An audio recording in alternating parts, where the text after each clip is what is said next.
আসসালামু আলাইকুম। আমি জননেত্রী বেগম খালেদা জিয়ার উদ্দেশ্যে কথা কইতাম চাই। উনি নাকি অসুস্থ। তো আমি অনেক দূরত্বে আসছি, আমার বাড়ি হয়েছে নোয়াখালী। আমি কালকে রাত্রে নোয়াখালীতে নামছি, যে সারাদিন আমি এ, এ, মানে এই জায়গা খুঁজছে আমি পাই না। কয়েকবার আমার ভুল গাড়ি দিয়ে অন্য জায়গা গাড়িওয়ালারা নিয়ে গেছে, তবু আমি টাকার দিকে না চাই এই এলাকাত এই জায়গাতে আসছি খোঁজ করি। উনি নাকি অসুস্থ। উনি তো আমার মায়ের মতন। আমার তো মা নাই, আমার 2 বছর কারণে আমার মা মারা গেছে। তা আমি মনে করি কি ওনার নাকি 2টা কিডনি নষ্ট হয়ে গেছে। আমি স্ব ইচ্ছা আইসি ওনার কিডনি দিবার লাগে। আমি এখন মনের থেকে আসছি, আমার মাও নাই, বাপও নাই, আর মার হেডের কোনো আত্মীয় স্বজন কেউ নাই। আমি একাই, আমার 3টা সন্তান আছে। 3টা সন্তান নেই, আমার হাজবেন্ডও চলে গেছে ভাই।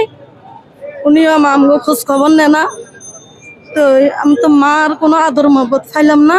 আমি মনে করি খালেদা জিয়া, জননেত্রী বেগম খালেদা জিয়া আমার মা। মনে করি আমি ওনারে নিজের স্ব ইচ্ছাতে আইসি। আমি ওনার যদি 2টা কিডনি লাগে আমি 2টা কিডনি দেবো। কি লেগা আমগো মত উনি যদি আমরা বাঁচি থাকি কোনো লাভ নাই। উনি বাঁচি থাকলে বা দেশের সেবা করতে পারবো, জনগণের পিছে থাকতে পারবো।